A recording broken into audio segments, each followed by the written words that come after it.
அனைவருக்கும் வணக்கம். கல்வியே துணை. இன்னைக்கு நம்ம ட்ரைபாட் அப்படிங்கிற ஒரு சீரிஸோட சீசன் 1ல எபிசோட் 2 அப்படின்னு எடுத்துக்கலாம். இதுல வந்து மேத்ஸ்ல நம்பர் சிஸ்டம் அப்படின்னா என்ன? அதோடைய பேசிக் என்ன? அப்படிங்கிறத இந்த கிளாஸ்ல பார்க்கலாம். அதாவது இந்த எண்கள்னு சொல்றோம்ல, prime numbers, composite numbers, rational numbers, irrational numbers, odd numbers, even numbers, natural numbers, whole numbers. இந்த மாரி இந்த நம்பர்ஸ்னா என்ன? அப்படிங்கிறத இந்த வீடியோவுடைய ஃபர்ஸ்ட்ல நம்ம தெரிஞ்சுக்கலாம். இந்த நம்பர் சிஸ்டத்துடைய ஒரு பார்ட் 1 வீடியோ தான் இது. அடுத்த வாரம் இதோடைய அடுத்த பார்ட் வரும். இது மாரி நம்ம ஒவ்வொரு வாரம் பார்க்க போற பார்ட்ல, இப்ப இதுல எப்படி நம்ம நம்பர் சம்பந்தப்பட்ட தகவல்கள் பார்க்கிறோமோ, அடுத்த வாரம் வந்து இதுக்கு அடுத்தது என்ன இருக்கு? ஃபார்முலாஸ் வச்சு எப்படி சால்வ் பண்றது? இயல் எண்கள், வர்க்கங்களின் கூடுதல் காண்க, கணங்களின் கூடுதல் காண்க, ஒற்றைப்படை எண்களின் கணங்களின் கூடுதல் காண்க அப்படிங்கிற மாரி ஃபார்முலாஸ் வச்சு n இன்டு n பிளஸ் 1/2 அப்படிங்கிற இந்த ஃபார்முலாஸ் வச்சுலாம் எப்படி ஆன்சர் பண்ணணும்? அப்படிங்கிறத அடுத்த பார்ட்ல பார்க்க போறோம். அதுக்கு அடுத்த பார்ட்ல நம்ம ஏபி, ஜிபிலாம் இருக்குல்ல. அதையும் நம்ம வந்து ஷார்ட்டா பார்த்துரலாம். இது மாரி வந்து இது ஒரு 3, 4 பார்ட் வரைக்கும் இந்த நம்பர் சிஸ்டம் போகும். இதுல நம்பர் சிஸ்டத்துடைய பேசிக்ஸ் என்ன அப்படிங்கிறத நம்ம பார்க்க போறோம். இந்த எண்கள்னா என்ன? அத வச்சு நம்ம ஒரு கொஸ்டினா வச்சு அத டிஸ்கஸ் மாரி பண்ணிக்கலாம். இது வந்து கண்டிப்பா அந்த நம்பர் சிஸ்டத்துடைய மேத்ஸ் உடைய ஆரம்பமே நம்பர் சிஸ்டம் தான். நீங்க மேத்ஸ் படிக்க ஸ்டார்ட் பண்ணணும் அப்படின்னா, நம்பர் சிஸ்டத்துல இருந்து தான் ஆரம்பிக்கணும். ஏன்னா, எண்களை பற்றிய புரிதல் இருந்தா தான் நம்மளால கணக்க வந்து ரொம்ப எளிமையா புரிஞ்சுக்க முடியும். நம்ம ஏன் வந்து கணக்க பார்க்கும்போது நமக்கு அந்த ஒரு பயம், அந்த ஒரு குழப்பம் வருது அப்படின்னா, நம்ம எடுத்த உடனே டைரக்ட்டா போய் ஒரு சம் அப்ளை பண்ணுவோம். எதையுமே படிக்காம டைரக்ட்டா போய் ஒரு சம்ம அப்ளை பண்ணும்போது, நமக்கு கண்டிப்பா அது வந்து கஷ்டமா இருக்கும். ஒரு படத்த எப்படி நம்ம இன்ட்ரோடக்ஷன்லாம் பார்க்காம, ஒரு பாதியில ஒரு 25 நிமிஷம் கழிச்சு போய் ஒரு படத்த பார்த்தா, நமக்கு எப்படி எதுவுமே புரியாம போயிடுமோ, அதே மாதிரி தான் மேத்ஸ். மேத்ஸ் பொறுத்தவரைக்கும் அதோடைய ஆரம்பம் கரெக்ட்டா தெரிஞ்சா மட்டும் தான், அத ஒரு நேர்கோட்டில் பயணித்து அதோடைய கிளைமாக்ஸ உங்களால புடிக்க முடியும் அந்த சம்முக்கு. அத விட்டுட்டு டைரக்ட்டா போய் ஒரு சம்ம நம்ம ஆன்ஸர் பண்ணிருவோம். நம்ம வந்து எதையுமே பார்க்க வேணாம். அந்த சம்ம அதுக்கு என்ன சார் ஃபார்முலா? அத மட்டும் சொல்லுங்க. அப்டின்னா, அது இனி வரக்கூடிய காலத்துக்கு ஒர்க் அவுட் ஆகாது. அந்த ஒரு சம்முக்கு தான் அந்த ஃபார்முலா ஒர்க் அவுட் ஆகும். இப்ப வேற சம் அதே மெத்தட்ல கேட்டுட்டாங்கன்னா, நம்மளால அத அட்டெண்ட் பண்ண முடியாம போயிடும். அப்போ இதெல்லாம் யோசிச்சு, ஆரம்பத்த கரெக்ட்டா படிச்சு, புரிஞ்சுகிட்டு தான் மேத்ஸ் போடணும். மேத்ஸ்ல நம்ம இன்னைக்கு நம்பர் சிஸ்டத்துடைய பேசிக். ஃபர்ஸ்ட் ஒரு கொஸ்டினா வச்சு நான் என்னங்கிறத சொல்றேன். ஃபர்ஸ்ட் பாருங்க. கீழ்க்கண்டவற்றில் இயல் எண்கள் எது? Which of the following are natural numbers? Natural நம்பர்ஸ்னா என்ன? தமிழ்ல இயல் எண்கள் அப்படின்னு சொல்லுவோம். இயல் எண்கள்னா என்ன? கீழ்க்கண்டவற்றில் 2 நம்பர்ஸ் இருக்கு. 2 ஆப்ஷன்ஸ் இருக்கு. இதுல எது வந்து இயல் எண்கள் அப்படின்னு கொஸ்டின் கேட்கறாங்க. ஃபர்ஸ்ட் பாருங்க 0, 1, 2, 3 அப்படின்னு இருக்கு. ஆப்ஷன் பி பாருங்க 1, 2, 3, 4ன்னு இருக்கு. டக்குன்னு கண்ண மூடிட்டு நீங்க போய் ஆன்சர் சொல்லிடலாம். சார், இத நான் படிச்சிருக்கேன். இதுக்கான ஆன்சர் நேச்சுரல் நம்பர்ஸ் அப்படின்னா 1, 2, 3, 4 தான் சார் அப்படின்னு சொல்லிடுவீங்க. அது நம்ம படிச்சது. ஆனா அது ஏன் அப்படிங்கிறத ஒரு சின்னூண்டு ஒரு விஷயம் தான். அது ஏன்னு தெரிஞ்சுக்கிறதுக்கு. அத தெரிஞ்சுக்கிட்டீங்கன்னா ரொம்ப எக்ஸைட்மென்ட் ஆவும். ரொம்ப ஜாலியாவும் மேத்ஸ படிக்கலாம். நேச்சுரல் நம்பர்ஸ் பேர்லயே அதுக்கான அர்த்தம் இருக்கு. நீங்க படிக்கக்கூடிய நெறைய கேள்விகள், கேள்வியிலேயே அதுக்கான பதில் இருக்கும். அந்த கேள்விய சரியாக படிச்சு புரிஞ்சுக்கிட்டீங்கனாலே, அந்த கேள்விய நீங்க 50% சால்வ் பண்ணிட்டீங்க. மேத்ஸ் பொறுத்தவரைக்கும் இதுதான் இதுல இருக்கக்கூடிய ஸ்ட்ராட்டஜி. எந்த அளவுக்கு நீங்க கொஸ்டின்ஸ புரிஞ்சுக்கிறீங்களோ, அந்த அளவுக்கு நீங்க அட்டெண்ட் பண்ணும்போது 50% வேல உங்களுக்கு இங்கேயே முடிஞ்சிரும். சரி சார், இப்ப என்ன சொல்லியிருக்காங்க? Natural numbers. தமிழ்ல பாருங்க. இயல் எண்கள். இயல்னா என்ன அர்த்தம்? இயல்பா இருக்கிறதுன்னு அர்த்தம். இயல் எண்கள்னா என்ன? ஒண்ணும் இல்ல. இயல் எண்கள்னா இயல்பாக நம்மளுடைய அன்றாட வாழ்க்கையில் ஒரு விஷயத்த எண்றதுக்காக நம்ம பயன்படுத்துறது தான் இயல் எண்கள். புரியல சார். இன்னும் கிளியரா சொல்லுங்களேன். ஒண்ணும் இல்ல. நீங்க ஒரு காலேஜ்ல படிக்கிறீங்க. நீங்க ஒரு காலேஜ்ல படிச்சுட்டு இருக்கும்போது, நீங்க எல்லாரும் சாருக்கு தெரியாம பிடி பீரியட் எஸ் ஆயி போய் பிடி பீரியட்ல விளையாடுறீங்க. அப்போ திடீர்னு உங்கள்ட்ட வந்து ஒரு சார் கேட்கிறாரு, "எங்க கிளாஸ் ரூம்ல யாரையுமே காணோம். எல்லாரும் எங்க போனாங்க?" அப்படின்னு வந்து தேடுறாரு. அப்போ டக்குனு அந்த பக்கமா நீங்க போறீங்க. அப்போ உங்கள்ட்ட வந்து, "இந்த கிளாஸ் ரூம்ல இருந்தவங்கலாம் எங்க இருக்காங்கன்னு பார்த்துட்டு வா" அப்படின்னு சொல்லி அனுப்புறாங்க. அப்ப டக்குனு நீங்க ஓடி போய் பார்க்குறீங்க, ஒரு இடத்துல இருக்காங்க. அங்கேருந்து வந்து, "சார் அங்க ஒரு இடத்துல விளையாண்டுட்டு இருக்காங்க சார்." "சரி எத்தன பேர் இருந்தாங்க?" அப்படின்னு எத்தன பேர் அங்க இருக்காங்க? இந்த கிளாஸ்ல இல்லாத எத்தன பேர் அங்க இருக்காங்கன்னு எனக்கு பார்த்துட்டு வந்து சொல்லு அப்படின்னு அவரு கேட்கிறாரு. அப்ப டக்குனு நீங்க வேகமா ஓடி போய் அங்க இருக்கிற எல்லாரையும் எண்ணுவீங்க. 1, 2, 3, 4, 5, 6, 7, 8ன்னு மொத்தம் ஒரு 12 பேர் இருக்காங்கன்னு எண்ணிட்டீங்க. அங்கேருந்து ஓடி வந்து, "சார் மொத்தம் அங்க 12 பேர் இருக்காங்க சார்." இந்த ரூம்ல இருந்து போய் பிடி பீரியட்ல விளையாடுற அந்த இடத்துல 12 பேர் இருக்காங்க சார் அப்படின்னு சொல்லுவீங்க. உடனே சார் அப்படியா? சரி ஓகே அப்படின்னு ஒரு நோட்ல நோட் பண்ணி வச்சுப்பார். அடுத்த நாள் அவங்கள தனியா கூப்பிட்டு வந்து ஒரு பெரிய ஒரு பூஜையே நடத்திடுவாங்க. அது வேற. அது நம்ம காலேஜ் லைஃப்ல அனுபவிக்காததுன்னு ஒண்ணு இல்ல. ஸ்கூல் லைஃப்ல அனுபவிக்காததுன்னு ஒண்ணு இல்ல. அந்த பிடி பீரியட், அந்த மேத்ஸ் பீரியட் அப்படிங்கிறது வந்து தவிர்க்க முடியாத ஒரு கனெக்ஷன் இருக்கும். அது எல்லாரும் நம்ம கடந்து தான் வந்திருப்போம். ஸோ அது வேற. இப்ப அந்த 12 பேர்ன்னு எண்ணிட்டு வந்து அந்த பையன் சொன்னார்ல. இப்ப அவர் போய் அங்க பார்க்கும்போது, அவர் எப்படி எண்ணாரு? 1, 2, 3, 4 அந்த எல்லாரையும் அப்படியே எண்ணினாரு. ஸோ இயல்பா 1க்கு அப்புறம் யாரு? அடுத்து 2வது, 3வது, 4வது இயல்பா போய் எண்றாரு. அது இயல்பா நடக்குது. அதுக்கு பேர் தான் இயல் எண்கள். ஸோ இயல்பாக எண்ணக்கூடியதை தான் நம்ம இயல் எண்கள்னு சொல்றோம். இதுல 0 வராது. அதனால தான் ஆப்ஷன்ல ஒரு இடத்துல பார்த்தீங்கன்னா 0, 1, 2, 3ன்னு இருக்கு. இந்த இடத்துல 1, 2, 3, 4ன்னு இருக்கு. இப்ப அந்த ஓடி போய் ஒரு பையன் எண்ணுனார்ல, அங்க எத்தனை பேர் இருக்காங்கன்னு. அவர் எண்ணும்போது, அந்த இடத்துல ஃபர்ஸ்ட் இருக்கிற ஒரு பையன பார்த்துட்டு அவர் என்ன சொல்லி 1, 2, 3ன்னு ஒவ்வொருத்தங்களையும் பார்த்து ஒரு நம்பர் சொல்லி எண்ணியிருப்பாரு. ஆனா 0ங்கிற நம்பர சொல்லி அவர் எண்ணியிருக்கவே மாட்டார். இயல்பா நம்ம 0ங்கிற வார்த்தைய பயன்படுத்த மாட்டோம். நல்லா யோசிச்சு பாருங்க. நீங்க எங்கேயாவது 0ங்கிற நம்பர, 0ங்கிற நம்பர இயல்பா அன்றாட வாழ்க்கையில பயன்படுத்துவீங்களா? மாட்டீங்க. நான் இன்னும் எக்ஸாம்பிள் சொல்றேன். இப்போ அதே டீச்சர் வந்து உங்ககிட்ட அங்க போய் எத்தனை பேர் நிக்கிறாங்கன்னு பார்த்துட்டு வர சொல்றாங்க. அங்க போய் பார்க்குறீங்க, யாரையுமே காணோம். அதாவது கிளாஸ் ரூம்லயும் காணோம், அந்த விளையாடுற இடத்துலயும் யாரையும் காணோம். பிடி பீரியட் இருக்கிற இடத்துலயும். அப்ப நீங்க அங்க யாருமே காணோம் அப்படின்னு ஓடி வந்து சார்ட்ட என்னன்னு சொல்லுவீங்க? சார் அங்க யாருமே இல்ல. அதாவது யாருமே இல்லன்னு தான் சொல்லுவீங்க. அங்க 0 பேர் இருக்காங்க சார். அங்க 0 பேர் தான் சார் இருக்காங்க. அப்படிங்கிற வார்த்தைய நீங்க பயன்படுத்த மாட்டீங்க. அதனால தான் இயல்பா நம்ம 0ங்கிற வார்த்தைய பயன்படுத்த மாட்டோம். நம்ம இயல்பா 1ங்கிறதுல இருந்து தான் 1, 2, 3ன்னு எண்ணுவோமே தவிர்த்து 0ங்கிறத நம்ம இயல்பா பயன்படுத்த மாட்டோம். அப்போ இயல் எண்கள் என்றால் இயல்பாக ஒரு ஒரு எண்ணுவதற்காக நீங்க பயன்படுத்தக்கூடிய எண்கள் தான் இயல் எண்கள். அப்ப இயல் எண்கள் எப்பல இருந்து தொடங்கும்? எந்த இதுல இருந்து தொடங்கும்னா 1ல இருந்து தொடங்கும். 1ல இருந்து தொடங்கி கண்டினியூவா போயிட்டே இருக்கிறதுக்கு பேர் தான் இயல் எண்கள். அதாவது 0 இல்லாமல் 1ல் இருந்து தொடங்கி கண்டினியூவா 1 பை 1 ஒரு நம்பர் போயிட்டே இருக்குன்னா அந்த நம்பர்ஸுக்கு பேர் தான் இயல் எண்கள். இப்ப இந்த 1, 2, 3, 4ங்கிறது 5, 6, 7, 8ன்னு கோடி 10 கோடின்னு போயிட்டே இருக்கும். கண்டினியூவா போயிட்டு இருக்கும். அது எல்லாமே இயல் எண்கள் தான். அப்ப இயல் எண்கள் என்றால் என்ன? கொஸ்டின் கேட்டா நீங்க என்ன சொல்லணும்? இயல் எண்கள் என்றால் இயல்பாக எண்ணக்கூடிய எண்களை தான் நாம் இயல் எண்கள் என்று சொல்கிறோம். நம்பர்ஸ் எல்லாமே இயல் எண்கள் தான். 0வை தவிர எல்லாமே இயல் எண்கள் தான். சோ 1ல இருந்து ஆரம்பிச்சு வரக்கூடிய எல்லா நம்பர்ஸும் இயல் எண்கள் என்று அழைக்கப்படுகிறது. இதை தான் நம்ம நேச்சுரல் நம்பர்ஸ் அப்படின்னு இங்கிலீஷ்ல படிக்கிறோம். இதுக்கான ஒரு சின்ன டெஃபினேஷன் பாருங்க. சார் அப்போ வந்து இங்க 0ல இருந்து ஆரம்பிக்குது சார். அப்ப இது என்னன்னு சொல்லிடுங்க. சொல்லிடுறேன். இப்போ நேச்சுரல் நம்பர்ஸ்னா என்னன்னு பார்த்தோம். சரியா? இயல் எண்ணா என்னன்னு பார்த்தோம். அப்ப 0ல ஆரம்பிக்கிறதுக்கு வேற ஏதாவது பேர் இருக்கா சார்? இருக்கு. 1, 2, 3 தான். அதுவே 0ல இருந்து ஆரம்பிச்சா அதை நம்ம என்னன்னு சொல்லுவோம் அப்படின்னா முழு எண்கள், ஹோல் நம்பர்ஸ்னு சொல்லுவோம். அதேதான். அதே 1, 2, 3 1ல இருந்து ஆரம்பிக்குது போறது வந்து நேச்சுரல் நம்பர்ஸ்னு சொல்றோம்னா, அப்படியே 1க்கு முன்னாடி 0 சேர்த்துக்கோங்க. 0ல இருந்து ஆரம்பிச்சு 1, 2, 3, 4, 5, 6, 7 கோடி 10 கோடின்னு போயிட்டே இருக்குல்ல. 0ல கவுண்ட் ஆரம்பிச்சா அதுக்கு பேரு முழு எண்கள். 1ல ஒரு சீரியஸ் ஆரம்பிச்சா அதுக்கு பேரு இயல் எண்கள். ஸோ இங்க 0 வராததுனால அந்த முழு எண்கள், அதாவது முழு எண்கள்லாம் எல்லா எண்களும் அங்க கொண்டு வந்துடுறது. அதனால தான் அந்த இடத்துல 0வை கொண்டு வந்துட்டாங்க. ஸோ 0விலிருந்து தொடங்கி கண்டினியூவா ஒரு நம்பர்ஸ் போயிட்டே இருக்குன்னா அதுக்கு பேர் முழு எண்கள். அந்த முழு எண்கள்ல தான் மைனஸ் பிளஸ் எல்லா நம்பர்ஸும் வரும். இப்ப இயல் எண்கள்ல இந்த 1ல ஆரம்பிச்சு 2, 3, 4 இந்த சீரியஸ் மட்டும்தான். அதுவே ஹோல் நம்பர்ஸ் இருக்கு பாத்தீங்களா, முழு எண்கள்.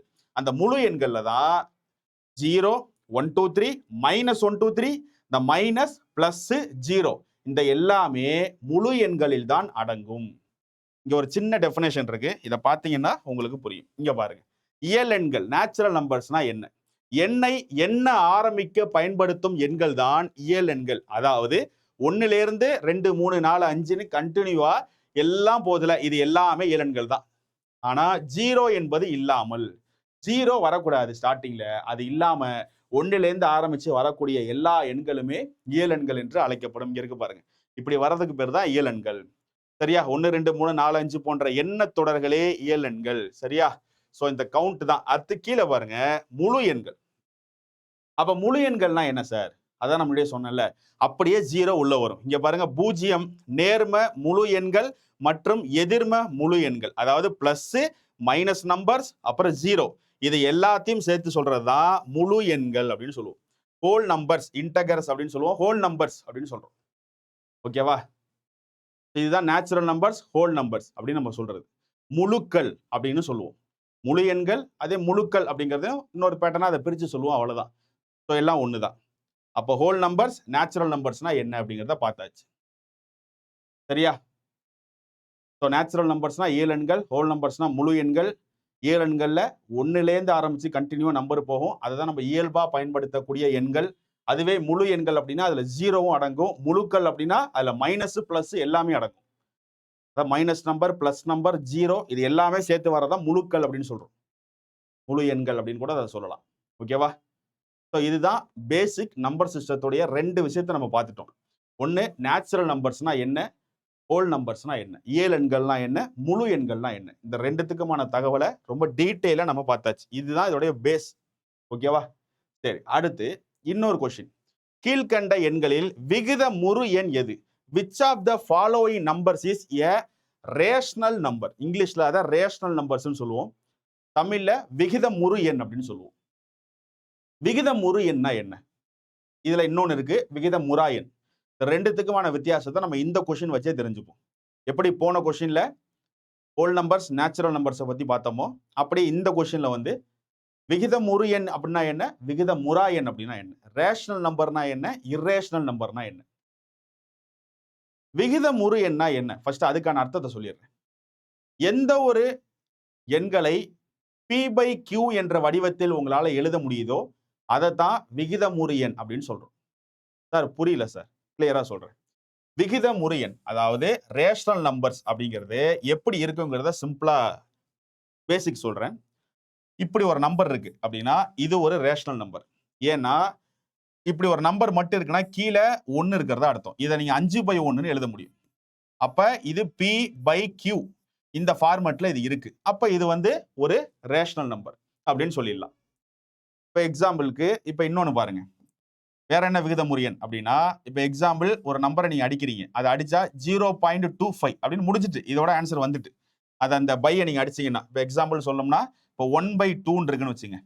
ஸோ இது வந்து P/Q ஃபார்மேட்டா தான் இருக்கு. ஆனா இது ரேஷனல் நம்பரானு எப்படி கண்டுபிடிக்கிறது அப்படின்னா, இப்போ 1/2 இதை டிவைட் பண்ணி பாருங்க. 1ஐயும் 2ஐயும் நீங்க டிவைட் பண்ணீங்கன்னா புள்ளி வச்சு 0 I2 10. அப்ப என்ன வருது 0.5 அப்படின்னா 0.5ன்னு வருது.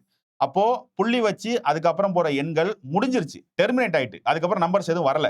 அப்போ இந்த மாதிரி டெர்மினேட் ஆகி முடிஞ்சிட்டுன்னு வச்சுங்க நம்பர், தசம எண்ல ஒரு நம்பர் உங்களுக்கு புள்ளி வச்ச நம்பர்ஸ் வருதுன்னா அந்த நம்பர் கண்டினியூ ஆகாம டக்குன்னு டெர்மினேட் ஆகி முடிஞ்சிட்டு அப்படின்னா அது ரேஷனல் நம்பர். அதெல்லாம் விகிதமுறு எண்கள் தான். வேற என்ன சார்? அதே மாதிரி இப்ப இந்த புள்ளி வச்சதே இன்னொரு நீங்க அடிச்சீங்கன்னா வருதுன்னு வச்சுங்க. அது வந்து ஒரே நம்பர் ரிப்பீட் ஆகிட்டே இருக்குன்னு வச்சுங்க. இந்த 3ங்கிற நம்பர் அதை நீங்க டிவைட் பண்ணி அடிச்சீங்கன்னா உங்களுக்கு இந்த நம்பர் ரிப்பீட் ஆகிட்டே இருக்கு. இப்போ இந்த மாதிரி ஒரு டானா போட்டு நீங்க மேல போடும்போது இந்த இடத்துல இப்படி போயிட்டே இருக்குன்னு வச்சுங்க. இந்த இடத்துல இப்படி ஒரே நம்பர் ரிப்பீட் ஆகி போயிட்டே இருந்தா அதுவும் விகிதமுறு எண் தான். ஸோ தசம எண்கள் புள்ளி வச்ச நம்பர் வந்தா எப்படி ரேஷனல் நம்பரா ரிலேஷனல் நம்பரான்னு கண்டுபிடிக்கணும் அப்படின்னா, அந்த புள்ளிக்கு அப்புறம் இருக்கக்கூடிய எண் ஒரே நம்பரா ரிப்பீட் ஆகிட்டே இருந்தா அது விகிதமுறு எண், அது ரேஷனல் நம்பர் தான். அதுவே அந்த நம்பர் முடிஞ்சிருச்சு, டெர்மினேட் ஆயிட்டு 0.5 அப்படின்னு நிக்குது, 0.6 அப்படின்னு இருக்கு, 0.65 அதோட முடிஞ்சிட்டு அவ்வளவுதான் அப்படின்னா அதுவும் உங்களுக்கு விகிதமுறு எண் தான். அப்போ புள்ளி வச்சதுல இந்த 2 ஸ்ட்ராட்டஜியை நீங்க நல்லா தெரிஞ்சுக்கணும். அப்ப எதை சார் விகிதமுறா எண்கள்னு சொல்லுவோம் அப்படின்னா, இப்போ புள்ளி வச்சு ஒரே நம்பர் ரிப்பீட் ஆயிட்டு இருக்குல்ல, இப்ப ஒரே நம்பர் ரிப்பீட் ஆகாம வேற வேற நம்பரா ரிப்பீட் ஆகிட்டே இருக்குன்னு வச்சுங்க. ஒரு விஷயத்தை நீங்க அடிக்கிறீங்க. இப்ப இந்த பை வேல்யூ இருக்குல்ல, பை வேல்யூ என்ன 22/7ன்னு சொல்றோம். இந்த 7ஐயும் 22ஐயும் அடிச்சீங்கன்னா உங்களுக்கு 3.1415 அப்படின்னு வேற வேற நம்பரா இது போயிட்டே இருக்கும். இந்த நம்பர் லட்சத்தை தாண்டி போகும். இதுக்கு எண்டே கிடையாது. அப்போ புள்ளி வச்சதுக்கு அப்புறம் ஒரு நம்பர் வேற வேற நம்பரா கண்டினியூ ஆகி போயிட்டே இருந்தா அது இர்ரேஷனல் நம்பர், அது விகிதமுறா எண் அப்படின்னு சொல்லணும். அது என்ன? விகிதமுறா எண். அப்போ விகிதமுறு எண் அப்படின்னா புள்ளி வச்சதுக்கு அப்புறம் வரக்கூடிய எண் ஒன்னு கம்ப்ளீட் ஆயிடும், இல்லாட்டி ஒரே நம்பர் தான் ரிப்பீட் ஆகும். இப்ப 3ங்கிற நம்பர் தான் இங்க ரிப்பீட் ஆகுது, இல்ல 4ங்கிற நம்பர் ரிப்பீட் ஆகலாம், ஆனா வேற வேற நம்பரா ரிப்பீட் ஆகல. அப்போ புள்ளி வச்சதுல ரெண்டே ரெண்டு விஷயம்தான். புள்ளி வச்சதுக்கு அப்புறம் தசம எண்கள்ல புள்ளி வச்சதுக்கு அடுத்தது ஒரே எண் தொடர்ந்து வந்து கொண்டிருந்தால் அந்த எண் விகிதமுறு எண். புள்ளி வச்சதுக்கு அப்புறம் ஒரு எழுத்து கம்ப்ளீட் ஆயிட்டு 0.5 0.25 அப்படின்னு கம்ப்ளீட் ஆயிட்டுனா அதுவும் விகிதமுறு எண் தான். ஸோ இந்த ரெண்டு விஷயம் தான் விகிதமுறு எண். அப்ப விகிதமுறா எண் அப்படின்னா புள்ளி வச்சதுக்கு அப்புறம் ஒரே நம்பர் வராம வேற வேற நம்பரா ரிப்பீட் ஆகி போயிட்டே இருக்கு எண்டே இல்லாம அப்படின்னா அது விகிதமுறா எண். எக்ஸாம்பிள் பை அப்படிங்கிற அந்த நம்பர் ஒரு விகிதமுறா எண், ஒரு இரேஷனல் நம்பர். ஏன் சார் சொல்றீங்க அப்படி? பையோடைய வேல்யூ என்ன? 22/7. இப்ப இந்த 22/7 நீங்க அடிச்சீங்கன்னா உங்களுக்கு என்ன வேல்யூ வரும்? சரி சார் இதான P/Q ஃபார்மேட்ல தானே சார் இருக்கு அப்படின்னு நீங்க நினைச்சீங்கன்னா ஓகே இருக்கு, இதை அடிச்சு பாருங்க. P/Q ஃபார்மேட்ல இருக்கலாம், அதை அடிச்சு பார்த்தா என்ன வேல்யூ வருதுங்கிறத வச்சுதான் நம்ம விகிதமுறுவா இல்ல விகிதமுறாங்கிறத கண்டுபிடிக்க முடியும். இப்ப இந்த 22/7 நீங்க அடிச்சு பாருங்க. இதை அடிச்சீங்கன்னா 3 அடுத்தது 14 வரும், அடுத்து 15 வரும், அடுத்து வேற வேற நம்பரா ரிப்பீட் ஆகி போயிட்டே இருக்கும், ஒரே நம்பர் வராது. அதனாலதான் பை அப்படிங்கிறது ஒரு விகிதமுறா எண் அப்படின்னு சொல்றோம். அதே மாதிரி இந்த ஆலர்ஸ் நம்பர்னு சொல்லுவோம், இந்த ஈன்னு ஒரு சிம்பிள் இருக்கும்ல, அதுவும் பாத்தீங்கன்னா ஒரு விகிதமுறா எண் தான். அதே மாதிரி ரூட் சம்பந்தப்பட்ட எல்லா நம்பருமே √2, √3, √5 இந்த ரூட்டுக்குள்ள வர்ற நம்பர் எல்லாமே என்ன வேல்யூ? அதுவும் விகிதமுறா எண்கள் தான். அதாவது விகிதமுறு கிடையாது. ஸோ விகிதமுறு அப்படின்னாலே அதை P/Q ஃபார்மேட்ல எழுத முடியும். 1 2 அதை புள்ளி வச்சு அதை அடிச்சீங்கன்னா புள்ளி வச்சதுக்கு அப்புறம் ஒன்னு நம்பர் கம்ப்ளீட் ஆயிடணும், இல்ல ஒரே நம்பர் திரும்ப திரும்ப வரணும். இப்படி வந்தா அதெல்லாம் விகிதமுறு எண். P/Q ஃபார்மேட்ல நம்மளால எழுத முடியல. ஏன் அப்ப இதை எழுத முடியல? பை வேல்யூ 22/7 நீங்க அடிச்சீங்கன்னா அது புள்ளி வச்சதுக்கு அப்புறம் ஒன்னு கம்ப்ளீட்டும் ஆகாது, ஒரே நம்பரும் ரிப்பீட் ஆகாது, வேற வேற நம்பரா போயிட்டு இருக்கும். அதனாலதான் அதை நம்ம விகிதமுறா எண் அப்படின்னு சொல்றோம். இதுக்கான ஒரு எக்ஸ்பிளனேஷன் இங்க பாருங்க. அப்போ இந்த ரெண்டு ஆப்ஷன்ல எதை விகிதமுறு எண்ணுன்னு சொல்லுவோம்? இந்த 0.3333 இதுதான் விகிதமுறு எண். ஏன்னா நான் என்ன சொல்லியிருக்கேன்? விகிதமுறு எண் ரேஷனல் நம்பர் அப்படின்னா தசம எண்ணாக இருந்தா, புள்ளி வச்ச எழுத்தாக இருந்தா, புள்ளிக்கு அப்புறம் இருக்கக்கூடிய எண் ஒரே நம்பர் திரும்ப திரும்ப வந்தா அது விகிதமுறு எண்.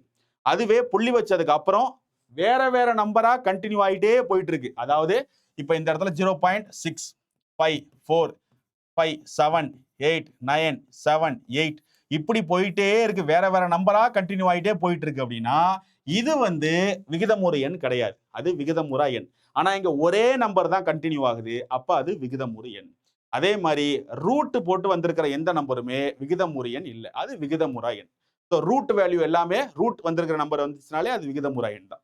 ஓகேவா? ஸோ இதுக்கான ஒரு எக்ஸ்பிளனேஷன் பாருங்க. இங்க பாருங்க, ரேஷனல் நம்பர்ஸ்னா என்ன? விகிதமுறு எண்கள். விகிதமுறு எண் என்பவை P/Q என்ற வடிவில் எழுதக்கூடிய எண்கள். இங்க P அப்படிங்கிறது முழு எண்ணா இருக்கும், Q அப்படிங்கிறது பூஜ்ஜியம் அல்லாத ஒரு முழு எண்ணா இருக்கும். இதுக்கு என்ன அர்த்தம்? Q அப்படிங்கிறது பூஜ்ஜியமாக இருக்கக்கூடாதுன்னு அர்த்தம். இதுக்கு என்ன சார் அர்த்தம் அப்படின்னா ஒன்றும் இல்லை.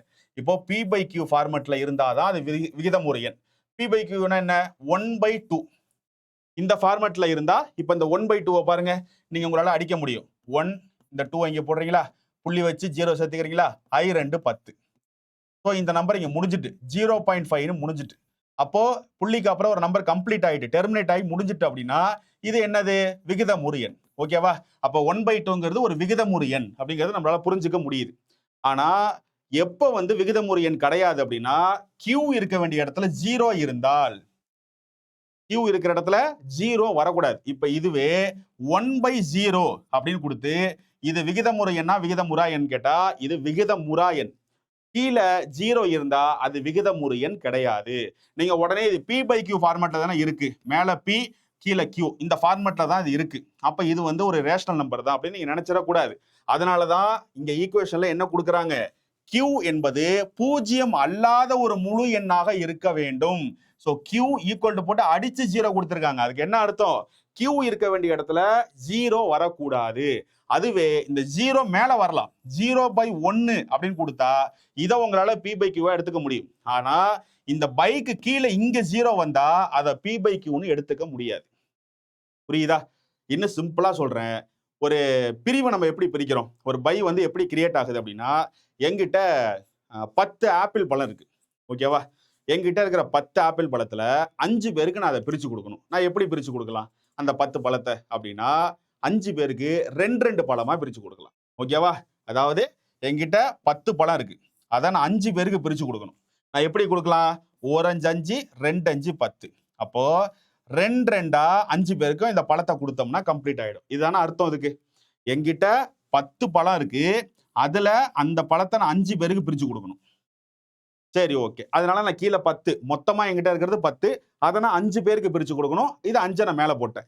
இப்ப இதை நீங்க இதை அடிச்சீங்கன்னா 1 5 5 2 5 10. அப்ப அந்த 5 பேருக்கும் 2 பழமா நான் கொடுத்தேன்னா கரெக்டா இருக்கும். இதை நம்ம எளிமையா நம்ம அன்றாட வாழ்க்கையில நம்ம பயன்படுத்துறோம். இதுவே என்கிட்ட பழமே இல்லை, என்கிட்ட எந்த பழமும் இல்லை, ஆனா அதை நான் 5 பேருக்கு பிரிச்சு கொடுக்கணும். இப்ப நீங்க என்னை பத்தி என்ன கேட்பீங்க? சார், உங்கள்கிட்ட 10 பழம் கையில இருந்துச்சு, அதை நீங்க 5 பேருக்கு பிரிச்சு கொடுக்கணும்னா டிவைட்ல போட்டு அடிக்கிறீங்க, 2 2ன்னு வருது, ஆளுக்கு 2 பழத்தை கொடுத்துறீங்க. ஓகே. இப்போ சரி, இப்போ 10 பழத்தை நான் 5 பேருக்கு பிரிச்சு கொடுக்கணும்னு சொன்னேன். இப்போ என்கிட்ட இருக்கிறது 0 பழம் தான். இதை நான் 5 பேருக்கு பிரிச்சு கொடுக்கணும். இதுக்கு என்ன அர்த்தம்? இது தப்பு சார்னு என்கிட்ட சொல்லுவீங்க. இப்போ இதை பார்த்தோன்னே என்கிட்ட என்ன சொல்லுவீங்க? சார், நீங்க எழுதுனது தப்பு. ஏன் தப்பு? உங்ககிட்ட பழமே இல்லை சார், 0 தான் இருக்கு. 0னா உங்கள்கிட்ட எதுவுமே இல்லைன்னு அர்த்தம். உங்ககிட்ட பழமே இல்லாம எப்படி நீங்க 5 பேருக்கு அதை பிரிச்சு கொடுப்பீங்க? நீங்க சொல்ற கணக்கே தப்பு சார் அப்படின்னா அதைத்தான் அவங்களும் சொல்றாங்க. இந்த கியூ அப்படிங்கிற இடத்துல 0ன்னு வந்தா அது விகிதமுறு எண், அதை பிரிக்க முடியாது, அது அந்த ஃபார்மட்டே கிடையாது. அதனாலதான் இதெல்லாம் வந்து இர்ரேஷனல் நம்பர்ல போயிடும். அப்ப கீழே பைக்கு கீழே இந்த 0 இருந்தால், 0 இருந்தா அதெல்லாம் விகிதமுறா எண்ணுக்கு போயிடும். அப்ப விகிதமுறு எண்ல வராது. என்னிடம் 10 ஆப்பிள் பழம் இருக்கிறது, அதை 5 பேருக்கு பிரிச்சு கொடுக்கணும்னு கேட்டா கீழே மொத்தம் இருக்கிற 10 பழம் அதை எத்தனை பேருக்கு பிரிக்கணும் மேல போடுறீங்க, டிவைட் பண்ணா 2 வருது, 5 பேருக்கு 2 பழம் கொடுக்குறீங்க. எளிமை. இதுதான் P/Q ஃபார்மட். அதுவே இங்க வரீங்க, என்கிட்ட பழமே இல்லை, ஆனா அதை நான் 5 பேருக்கு பிரிச்சு கொடுக்கணும்னா அது தப்பு. அப்போ கீழே 0 வரக்கூடாது. 0 இருந்தா மேல இருக்கிற வேல்யூ எதுவுமே அப்ளிகேபிள் ஆகாது. அப்ப கீழே 0, கியூ இருக்கிற இடத்துல 0 வந்தா அது தவறு, அது விகிதமுறு எண் அல்ல.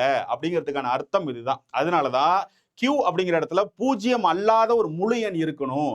அப்படி இருந்தாதான் அதை விகிதமுறு எண் எடுத்துக்க முடியுங்கிறாங்க. அதாவது இப்ப அந்த 5க்கு பதிலா கீழே 8 கூட இருக்கலாம்.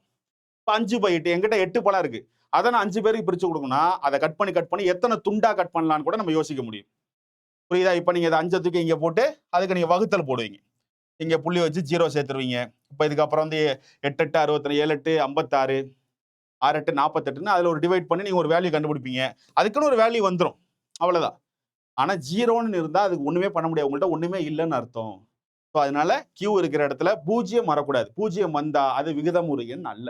சரியா? அடுத்து விகிதமுறு எண்கள் 2 வகையாக இருக்கும். அதை வச்சு நீங்க கண்டுபிடிக்கலாம். முடிவடையும் தசம எண்கள் டெர்மினேட்டிங் டெசிமல்ஸா இருக்கும். அதாவது 0.5, 0.25, 1.75 இந்த மாதிரி டெர்மினேட் ஆயிடும். இந்த அதுக்கப்புறம் நம்பரே இல்லை, அதோட முடிஞ்சிடும். அப்படி முடிஞ்சிருச்சு, அந்த தசம எண்ணுக்கு புள்ளிக்கு அப்புறம் ஒரு நம்பர் கம்ப்ளீட் ஆயிடுச்சுன்னா அதெல்லாம் விகிதமுறு எண் தான். இன்னொன்னு என்ன?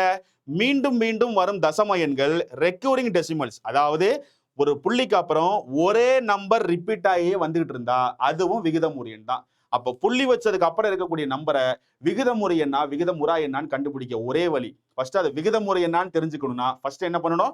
புள்ளிக்கு அப்புறம் இருக்கக்கூடிய நம்பர் கம்ப்ளீட் ஆயிட்டான்னு பார்க்கணும். கம்ப்ளீட் ஆயிட்டு இதோட முடிஞ்சிட்டுன்னா அது விகிதமுறு எண். புள்ளிக்கு அப்புறம் இருக்கக்கூடிய நம்பர் ஒரே நம்பர் ரிப்பீட் ஆகி போயிட்டு இருந்தா அதுவும் விகிதமுறு எண். இப்ப இங்க பாருங்க, இங்க 3ங்கிற நம்பர் ரிப்பீட் ஆகுது, இங்க 6ங்கிற நம்பர் ரிப்பீட் ஆகுது, இங்க 27 ரிப்பீட் ஆகுது. அதனால புள்ளி வச்சதுக்கு அப்புறம் இருக்கக்கூடிய எண்கள் திரும்ப திரும்ப ஒரே நம்பர் ரிப்பீட் ஆனாலும் அல்லது புள்ளி வச்சதுக்கு அப்புறம் இருக்கக்கூடிய எண் டெர்மினேட் ஆகி கம்ப்ளீட் ஆயிட்டாலும் அது விகிதமுறு எண் அப்படின்னு ரொம்ப எளிமையா நீங்க கண்டுபிடிச்சிட முடியும். இந்த புள்ளி வச்சதுக்கு அப்புறம் டெர்மினேட் ஆகுங்கிறது என்ன அர்த்தம்? இங்க பாருங்க, இப்போ 1/2 இருக்கு. இப்போ 1 இப்போ 2 இப்படிதான் வகுக்க முடியும். சரியா? இப்போ புள்ளி வச்சு 0, I2 10, 0 இங்க 0 வந்து முடிஞ்சிட்டு. அப்ப மேல 0.5 அதுக்கு அர்த்தம் என்ன? 0.5ன்னு அர்த்தம். அப்ப 0.5 இங்க கொடுத்துருக்கா. அப்ப இதுக்கு என்ன அர்த்தம் அப்படின்னா அதோட டெர்மினேட், அதோட 0 வந்துடும், அதுக்கு மேல வகுக்க முடியாது. அது மாதிரி கம்ப்ளீட் ஆகி டெர்மினேட் ஆயிட்டுனா அதெல்லாமே விகிதமுறு எண்கள் தான். சரியா? அதான் சொல்ல வராங்க. அப்ப விகிதமுறா எண்கள்னா என்ன டெஃபினேஷன்? இர்ரேஷனல் நம்பர்ஸ்னா அதுக்கு டெஃபினேஷன் என்ன? P/Q என்ற வடிவில் எழுத முடியாத எண்கள் அனைத்துமே இர்ரேஷனல் நம்பர்ஸ் என்றும் விகிதமுறா எண்கள் என்றும் அழைக்கப்படும். P/Q அந்த ஃபார்மட்ல உங்களால எழுதவே முடியாது. இப்ப √2 இருக்கு, ரூட் அப்படிங்கிற நம்பர்ல வருது, √2 இருக்கா, இதை உங்களால P/Q ஃபார்மட்ல எழுத முடியாது. அப்ப இது வந்து ஒரு இர்ரேஷனல் நம்பர், விகிதமுறா எண்கள். ரூட்ல வந்துருச்சுனால இது விகிதமுறா எண்கள்ல போயிடும். சரியா? இங்க பாருங்க, தசம வடிவம் எப்படி இருக்கும்? புள்ளி வச்ச நம்பர்ல புள்ளி வச்சு தசம வடிவத்துல வரக்கூடிய நம்பர்ஸை எப்படி விகிதமுறு விகிதமுறான்னு கண்டுபிடிக்க முடியும் அப்படிங்கிறத சொல்றாங்க. முடிவில்லாமல் செல்லும் நான் டெர்மினேட்டிங், அதாவது மேல வந்து நீங்க மேல இதுக்கு முன்னாடி நம்ம 1/2 அடிச்சு பார்க்கும்போது 0.5 கம்ப்ளீட் ஆயிட்டு, இதுவே முடிவில்லாமல் அது போயிட்டே இருக்குன்னு வச்சுங்க, அதுக்கு முடிவே இல்லை. 0.5 6 7 8 9 8 7 5 4ன்னு போயிட்டே இருக்கு, வேற வேற நம்பர்ஸா. அப்படி முடிவே இல்லாம வேற வேற நம்பர்ஸா போயிட்டே இருக்கு அப்படின்னா அதெல்லாம் என்னது? அதுவும் உங்களுக்கு இர்ரேஷனல் நம்பர். அதுக்கப்புறம் மீண்டும் மீண்டும் ஒரே மாதிரி வராம இருக்கிறது, வராம முடிவில்லாம மீளாம போயிட்டே இருக்கும்.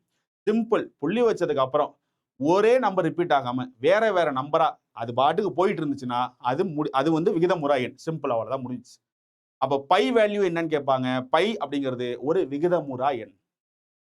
அந்த ஆலர்ஸ் இருக்கும்ல, ஆலர் அப்படின்னு நம்ம ஒன்று படிக்கிறோம், ஆலர் நம்பர் அப்படின்னு, அந்த இ சிம்பிள் இருக்கும், அதுவும் பார்த்தீங்கன்னா ஒரு விகிதமுறா எண் தான். ஸோ P/Q ஃபார்மெட்டில் எழுதக்கூடிய அனைத்தும் விகிதமுறு எண்கள், P/Q ஃபார்மெட்டில் எழுத முடியாத அனைத்து எண்களும் விகிதமுறா எண்கள். ஓகேவா? Rational number, irrational number. Q இருக்கிற இடத்துல 0ங்கிற நம்பர் வந்தா அது விகிதமுறு எண் கிடையாது. ஸோ P/Q ஃபார்மெட்ல இருக்கு, ஆனாலும் Q அப்படிங்கிற இடத்துலயும் நம்பர் வரணும். மேலையும் ஒரு நம்பரா இருக்கணும், கீழையும் 0 இல்லாத ஒரு நம்பரா இருக்கணும். அப்படி இருந்தாதான் அது P/Q ஃபார்மெட்ல கொண்டு போக முடியும். சரியா? ஸோ இதுதான் இந்த ரேஷனல் நம்பர், இர்ரேஷனல் நம்பர் அப்படிங்கிற ஒரு விஷயம். அப்ப இதுக்கான ஆன்சர் என்ன? விகிதமுறு எண்ணுன்னு கேட்டா 0.333 ஒரே நம்பர் ரிப்பீட் ஆகுது, விகிதமுறு எண். இங்க √2 இருக்கு, ரூட் வந்துருச்சுனாலே அது விகிதமுறா எண். ஏன்னா ரூட்னு வந்துட்டாலே அது ஒரே நம்பர்ல வராது, அது பிரிஞ்சு பிரிஞ்சு போகும். √2க்குலாம் பாத்தீங்கன்னா √2 இருக்கட்டும், 3 √5, ஸோ இது எல்லாமே அந்த ரூட் நம்பரை பார்த்தாலே உங்களுக்கு தெரியும். ஸோ அந்த ரூட் நம்பர் பார்த்தாலே இதுக்கெல்லாம் நம்மளால எடுக்கவே முடியாது. அப்ப அதெல்லாம் ரிப்பீட் ஆகி போயிட்டே இருக்கும். சரியா? ஓகே, அடுத்தது பாருங்க. கீழ்கண்ட எண்களில் பகா எண் அப்படிங்கிறது என்ன? பகா எண் அப்படின்னா இங்கிலீஷ்ல நம்ம பிரைம் நம்பர்ஸ் சொல்றோம். பிரைம் நம்பர்ஸ்னா என்ன, காம்போசிட் நம்பர்ஸ்னா என்ன, இந்த ரெண்டுத்துக்குமான அர்த்தம் நமக்கு தெரியணும். ஏன்னா இந்த பகு எண் பகா எண் அப்படிங்கிறது ரொம்ப நாள் அது ரொம்ப பேசிக், அது தெரியாம நம்மளால மேக்ஸை தொடவே முடியாது. சரியா?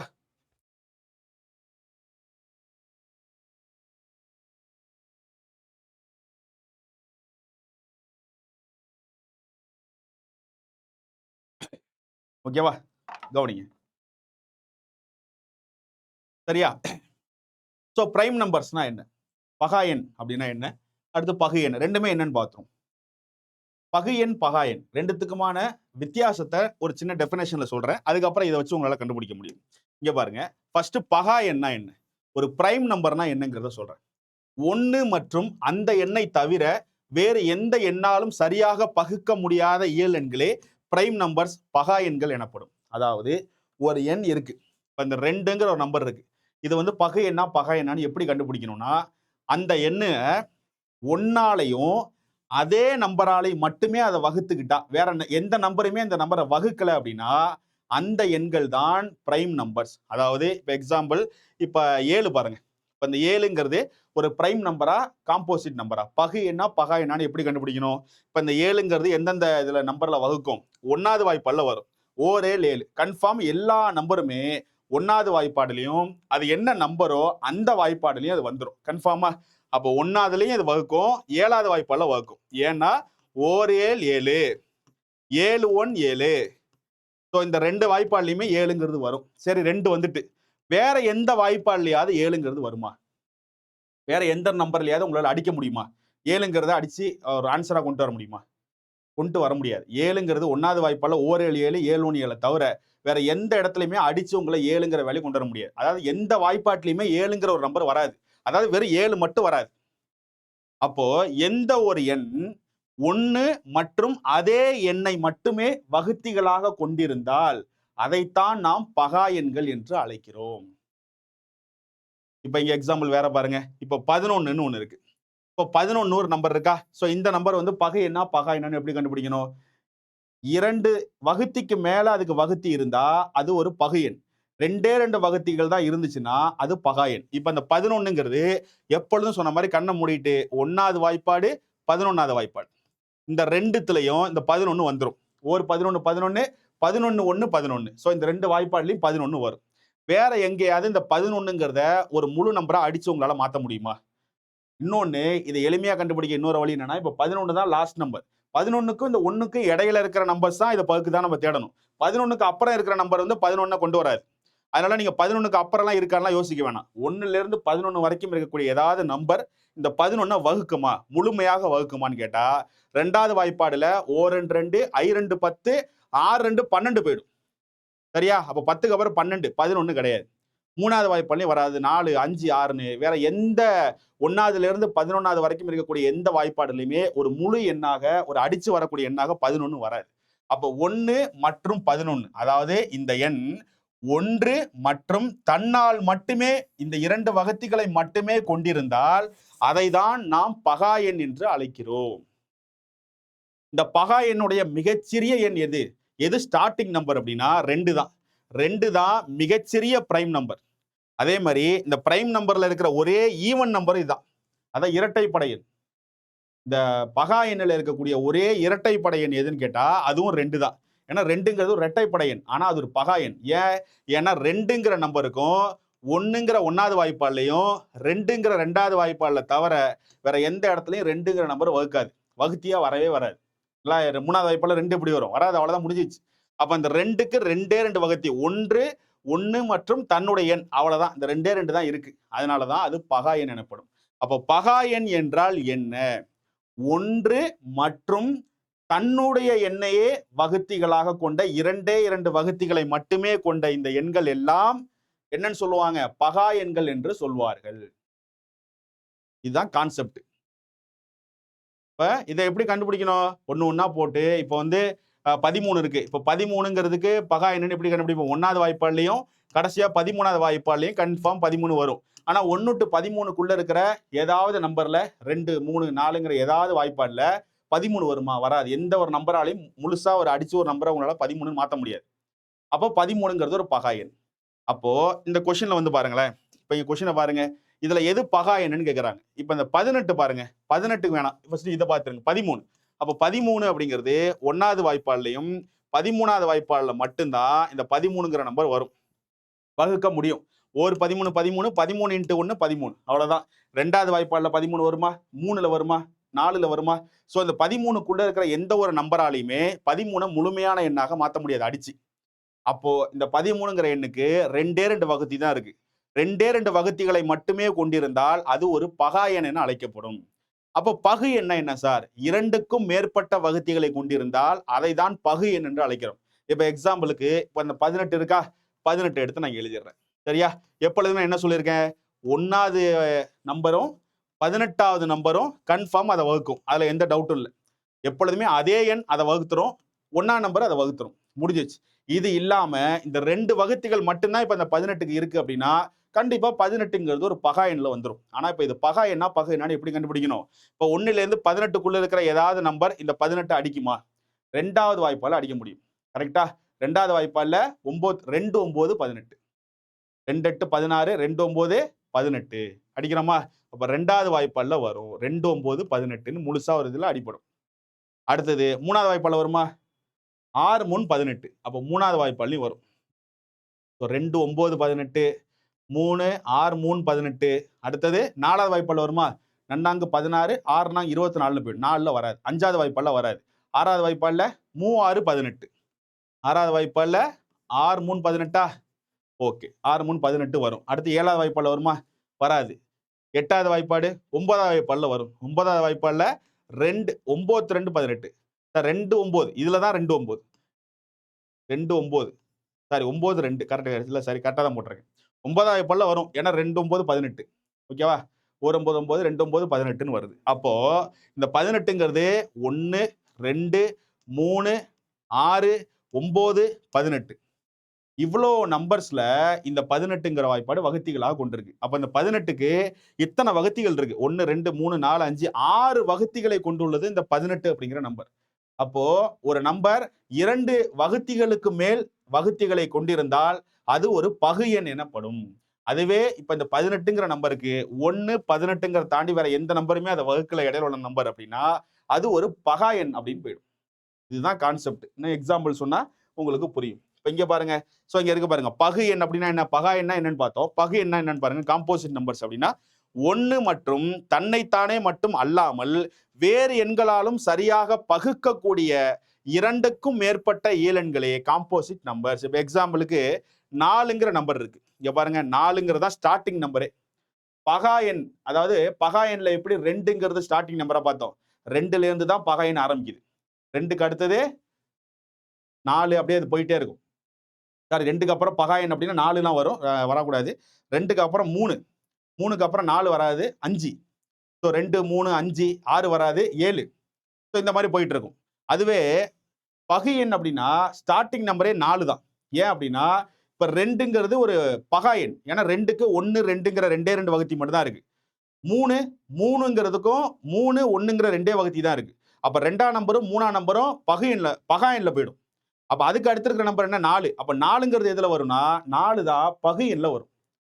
ஏன்னா 4க்கு 2க்கும் மேற்பட்ட வகுத்திகள் இருக்கு. அப்ப 4 தான் பகா எண்ணுடைய ஸ்டார்டிங் நம்பர். மிகச்சிறிய பகா எண் எது அப்படின்னு கேட்டா அது 4 தான். இப்ப 4 பிரிச்சு பாருங்க. 4ங்கிறது எப்பொழுதுமே 1வது வாய்ப்பாடு 1ஆல அடிபட்டுரும், 4ஆல அடிபட்டுரும். இதுல எந்த டவுட்டும் இல்லை. இப்ப இடையில அந்த 1ல இருந்து 4க்குள்ள இருக்கிற ஏதாவது நம்பர் இதை வகுக்குமா? 2வது வாய்ப்பாடு வகுக்கும். 2 2 4.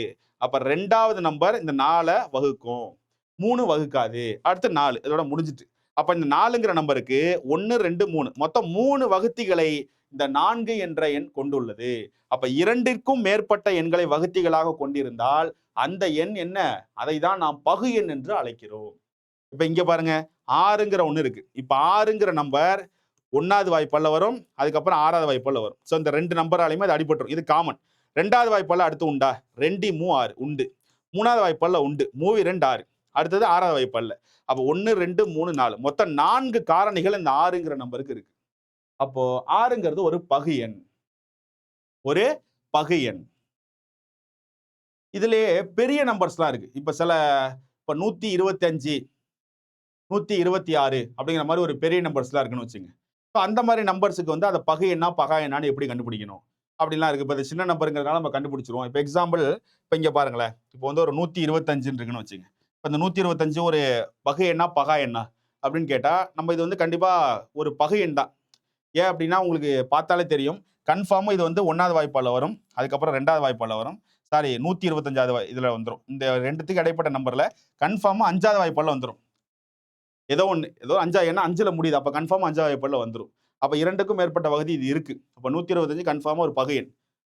அதே அந்த இதை பிடிச்சி அது போயிட்டு இருக்கும். சரியா? இந்த மாதிரி 2க்கும் மேற்பட்ட ஒரு வகுத்திகள் வந்துருச்சு அப்படின்னா நீங்க ஈஸியா கண்டுபிடிச்சிடலாம். இதோட பெரிய நம்பர்ஸ்லாம் போனுச்சுன்னா அதுக்கு நீங்க அந்த நம்பருடைய ஸ்கொயர் வேல்யூ என்னங்கிறத முன்னாடி ஆட் பண்ணி கண்டுபிடிக்கணும். அதை நான் தனியா ஒரு ஒரு மெத்தட், அது எப்படி, அது தனி ஒரு மெத்தட், அது என்ன அப்படிங்கறத நான் தனியா சொல்லித்தரேன். ஓகேவா? சோ இதுதான் பகு எண் பகா எண் அப்படின்னு நம்ம சொல்றோம். ஓகேவா? சோ பகு எண் என்றால் ஒரு எண் 2க்கும் மேற்பட்ட வகுத்திகளை கொண்டிருந்தால், இப்போ 10ங்கிற நம்பர் பாருங்க, 1வது வாய்ப்பால்ல 10 வரும், 10வது வாய்ப்பால்ல 10 வரும். அது 2 இல்லாம 2வது வாய்ப்பால்ல உண்டு. 2 5 10, I 2 10, அப்போ 1 2 3 4 4 எண்கள் வந்து 4 காரணிகள் வந்து இந்த 10க்கு இருக்கு. மொத்தம் 4 வகுத்திகள் இருக்கு.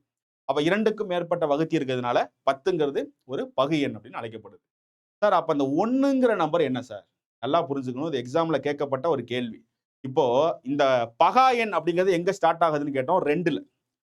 2வது எண் தான் பகா எண் ஸ்டார்ட் ஆனுச்சுன்னு சொன்னோம். இப்ப நல்லா புரிஞ்சுங்க, பகா எண் எங்க ஸ்டார்ட் ஆகும்? 2 எங்க இருக்கு பாத்தீங்களா? அதுதான் ஃபர்ஸ்ட் நம்பர் 2 தான் பகா எண்ணுக்கு. அடுத்து 2க்கு அடுத்து 3, 3க்கு அடுத்து 5, 5க்கு அடுத்து 6 வரக்கூடாது, 7. ஏன் 6 வரக்கூடாது? ஏன்னா 6ங்கிறது 2க்கும் மேற்பட்ட வகுத்திகளை கொண்டது. அதனால 6 வராது. அப்போ பகா எண்ணை நம்ம என்ன எழுதுவோம்? 2 வகுத்திகளை கொண்ட எண்களை அப்படியே லைனா எழுதணும். 2க்கு அப்புறம் 3, 3க்கு அப்புறம் 5, 5க்கு அப்புறம் 6 வரக்கூடாது. 6க்கு 1வது வாய்ப்பால்ல வரும், 2வது வாய்ப்பால்ல வரும், 3வது வாய்ப்பால்ல வரும். அப்ப 6ங்கிறது பகா எண் வராது. சரியா? 7க்கு அப்புறம் 7, 8, 9 எழுதக்கூடாது. ஏன்னா 9 வந்து 1வது வாய்ப்பால்லையும் வரும், 9 வரும், 3வது வாய்ப்பால்லையும் வரும். அப்ப 3 வகுத்திகள் இருக்கு. அப்ப 9 வராது. அடுத்து 11 போயிடும். அடுத்து 12 வராது. ஏன்னா 12 1வது வாய்ப்பாடு, 2வது வாய்ப்பாடு, 6வது வாய்ப்பாடு எல்லாத்துலயுமே வந்துடும். 11க்கு அப்புறம் 13 தான். 13க்கு அப்புறம் 14 போடக்கூடாது. 17 2வது வாய்ப்பால்ல வரும், 7வது வாய்ப்பால்ல வரும். ஸோ 2க்கு மேற்பட்ட வகுதி இருக்கு. 15ம் போடக்கூடாது. 15 5வது வாய்ப்பால்ல வரும், 5 5வது வாய்ப்பால்ல வரும், 1வது வாய்ப்பால்ல வரும், 3வது வாய்ப்பால்ல வரும். 3 15. அப்ப அதுவும் வராது. 15க்கு அப்புறம் 17 தான். அப்ப இந்த மாதிரி நீங்க ஒண்ணா அடுத்தடுத்த நம்பர், இப்ப 17க்கு அப்புறம் 18 எழுதக்கூடாது. அது நிறைய இதுல வரும். அப்ப 17க்கு அப்புறம் என்ன அப்படி இப்படி கால்குலேட் பண்ணி 2 வகுத்திகளை மட்டுமே இருக்கக்கூடிய எண்களை நீங்க அப்படியே கண்டினியூவா எழுத வேண்டியதுதான்.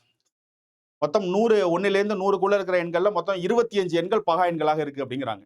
ஓகேவா? இதுதான் பகா எண்கள். இப்போ பகா எண்கள் ஆரம்பிக்கிறதே பாத்தீங்கன்னா 2ல தான் ஆரம்பிக்குது. இது பாத்தீங்கன்னா பகு எண் பாத்தீங்கன்னா ஆரம்பிக்கிறதே 4ல தான்.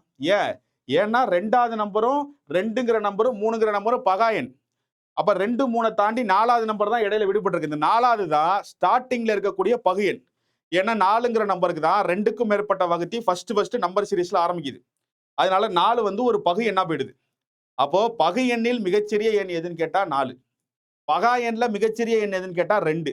அப்ப இந்த 1ன்னு ஒரு நம்பர் இருக்கே அது என்ன சார் பண்ணுச்சு அப்படின்னு கேட்டா இந்த 1ங்கிறது பிரைம் நம்பரும் கிடையாது, காம்போசிட் நம்பரும் கிடையாது. அது ஒரு தனித்துவமான எண். சரியா? அது பகை எண்லையும் வராது, பகா எண்லையும் வராது. ஸோ 1ங்கிற நம்பர் ஒரு தனித்துவமான எண். அது பகு எண்லையும் வராது, பகா எண்லையும் வராது. ஓகேவா? அடுத்தது கீழ்கண்ட எண்களில் செவ்விய எண் என்றால் என்ன? அதாவது பர்ஃபெக்ட் நம்பர்ஸ்னு சொல்லுவாங்க. பர்ஃபெக்ட் நம்பர்னா என்ன அப்படின்னா ஒரு நம்பர் இருக்குன்னா அந்த நம்பருக்கு காரணி கண்டுபிடிக்கணும். இப்ப இந்த 6ங்கிற நம்பர் இருக்கா, 6ங்கிறதுக்கு காரணி கண்டுபிடிங்க. 1வது வாய்ப்பல்ல வரும், அடுத்தது 6வது வாய்ப்பல்ல வரும். வேற எதுல வரும்? 2வது வாய்ப்பல்ல வரும். 2 6. அடுத்தது 3வது வாய்ப்பல்ல வரும். 3 2 6. அவ்வளவுதான். 4லலாம் வராது, 5ல வராது, எதுலையுமே வராது. அப்ப 6உடைய காரணிகள் அப்படிங்கிறது என்ன? 1 2 3 6. இதான் 6உடைய காரணிகள், வகுத்திகள். இதானே? இதுக்கு என்ன அர்த்தம்னா இப்ப இது வந்து ஒரு செவ்விய எண்ணா அப்படின்னு எப்படி கண்டுபிடிக்கணும்? இது வந்து ஒரு பர்ஃபெக்ட் நம்பரா அப்படின்னு எப்படி கண்டுபிடிக்கணும்னா ஒரு எண் அந்த எண்ணுடைய வகுத்திகள் என்னங்கிறத எடுத்து எழுதிடணும். இந்த வகுத்திகளை அதே எண் இருக்குல்ல அந்த எண்ணை மட்டும் விட்டுறணும். அந்த எண்ணை விட்டுட்டு பேலன்ஸ் இருக்கக்கூடிய எண்கள் எல்லாத்தையும் கூட்டணும். 3 + 2 + 1. 3 2 4 5 5 1 6. அப்போ அந்த நம்பரே வந்துட்டா. அப்போ ஒரு நம்பருடைய வகுத்திகளை கண்டுபிடிச்சு அந்த வகுத்திகள்ல அதே நம்பரை மட்டும் விட்டுட்டு அதுக்கு முன்னாடி வேற என்னெல்லாம் நம்பர் இருக்கோ எல்லா நம்பரையும் கூட்டினீங்கன்னா இங்க இருக்கிற இதே எண் வந்தா அதுதான் பர்ஃபெக்ட் நம்பர். அதை தான் நம்ம பர்ஃபெக்ட் நம்பர்னு சொல்றோம். ஸோ இது வந்து 6ங்கிறது ஒரு பர்ஃபெக்ட் நம்பர். அதே மாதிரி 28 இது ஒரு பர்ஃபெக்ட் நம்பரா கண்டுபிடிச்சு பார்ப்போம். இப்போ 28ங்கிறத எடுத்துங்க. இப்போ 28ங்கிறது வந்து 1வது வாய்ப்பல்ல கண்டிப்பா வரும், அடுத்து 28ல வரும். 28க்கு அடுத்து 2வது வாய்ப்பல்ல உண்டு, 22ல 2வது வாய்ப்பல்ல வரும், அடுத்து 3வது வாய்ப்பல்ல உண்டா? 6 3 7 3 21 27 போய்டும், வராது. 4வது வாய்ப்பல்ல 7 4 28 வரும். ஓகேவா? 4ல வரும், 5லலாம் வராது. அடுத்தது 7ல வருமா? 8 9 10 அடுத்ததுல எழுதியிருக்கேன், இங்க பாருங்க. 28 1 2 4 7 14 இதான் அதோடைய காரணி. இங்க எழுதியிருக்கேன் பாருங்க. 1 2 4 7 அடுத்து 14ல வரும். 14வது வாய்ப்பால்ல உண்டு. 14 வாய்ப்பால்ல 28 வரும். ஆனா 28 எடுக்கக்கூடாது. அப்போ 1 2 4 7 14 அதுக்கப்புறம் 28 வரும். ஆனா 28 எடுக்கக்கூடாது. அப்ப 28ஓட காரணிகள் இது எல்லாமே. அப்ப இது எல்லாத்தையும் கூட்டி பார்த்தீங்கன்னா 28 வந்துடும். அப்ப இது ஒரு பர்ஃபெக்ட் நம்பர் தான். அப்போ அந்த நம்பருடைய வகுத்திகளை பிரிக்கணும். பிரிச்சு அதே எண் கடைசியா வர நம்பரை விட்டுறணும். அதுக்கு முன்னாடி இருக்கிற வகுத்திகள் எல்லாத்தையும் கூட்டினீங்கன்னா இந்த எண் நம்ம எந்த நம்பருக்கு வகுத்தி கண்டுபிடிச்சோமோ அதே எண் வந்துடணும். வந்துருச்சுன்னா அதுதான் பர்ஃபெக்ட் நம்பர். இப்ப இந்த 6க்கும் 28க்கும் வந்துருச்சு. ஆனா 7க்கும் 10க்கும் வராது. ஏன்னா இப்ப 7 பாருங்க, 7ங்கிறது 1வது வாய்ப்பால்ல வரும். 7ங்கிறது அடுத்து 7வது வாய்ப்பால்ல வரும். அப்போ 1 7 இதுதான் 2 தான் மொத்தமே. அப்ப அந்த 7ங்கிற நம்பரை விட்டுட்டீங்கன்னா பேலன்ஸ் இருக்கிற நம்பர் 1 தான். அப்போ 1ங்கிறது 7 வரல. அப்ப அது ஆன்சர் கிடையாது. அதுக்கப்புறம் இங்க பாருங்க 10. இப்போ 10ங்கிற நம்பருக்கு எடுத்து பாருங்க. 10ங்கிற நம்பர் வந்து 1வது வாய்ப்பால்ல வரும். அடுத்து 2வதுல அடிக்க முடியும். அடுத்தது 5ஆல அடிக்க முடியும். அடுத்தது 10ஆல அடிக்க முடியும். கரெக்டா? அப்போ 1 2 5 10 10 விட்டுறணும். 5 + 2 7 7 + 1 8 தான் வருது. அப்ப இந்த 10 வரல. அப்ப இது பர்ஃபெக்ட் நம்பர் கிடையாது. இப்போ பர்ஃபெக்ட் நம்பர் செவ்விய எண் அப்படின்னா என்ன அர்த்தம்? ஒரு நம்பர் இருக்கு, அதோடைய வகுத்திகள் கண்டுபிடிக்கணும். அந்த வகுத்திகள் அதே எண் கடைசியா வர நம்பரை விட்டுட்டு அதுக்கு முன்னாடி இருக்கிற எல்லா நம்பரையும் நம்ம கூட்டணும் அப்படின்னா அதே எண் வரணும். அந்த வகுத்தி எந்த நம்பருக்கு நம்ம வகுத்தி கண்டுபிடிச்சோமோ அதே நம்பர் வந்துடணும். வந்துருச்சுன்னா அது கரெக்ட். ஓகேவா? அதை நம்ம ஒரு பர்ஃபெக்ட் நம்பர்னு சொல்லலாம். அவ்வளவுதான். கடைசியா பாருங்க, கீழ்கண்ட எண்களில் இரட்டை பகா எண் அப்படின்னா என்னன்னு கேக்குறாங்க. இரட்டை பகா எண்னா ஒண்ணும் இல்ல, அந்த 2 எண்களுடைய வேறுபாடு 2 வரணும். இப்போ 3, 5 இருக்கு. இப்போ 3ல இருந்து 5 கழிச்சீங்கன்னா ரெண்டுத்துக்குள்ள வேறுபாடு என்ன? 2. 5 - 3 எவ்வளவு? 2 தானே. அப்ப ரெண்டுத்துக்குள்ள வேறுபாடு 2. அப்போ ஒரு இரட்டை ஜோடி எண் கொடுத்து இது வந்து ஒரு பகா எண்ணான்னு கேட்டா, அது ஒரு இரட்டை பகா எண்ணான்னு கேட்டா அந்த 2 எண்களுடைய வேறுபாடு 2 வரணும் கழிச்சீங்கன்னா. டிஃபரண்ட் வந்து 2 இருந்தா அது ஒரு இரட்டை பகா எண். அப்ப இது இரட்டை பகா எண் தான். ஆனா இங்க பாருங்களேன், 5, 8 8ல இருந்து 5 கழிச்சீங்கன்னா 3. அப்ப இதோட வேறுபாடு 3. அப்ப இது தப்பு.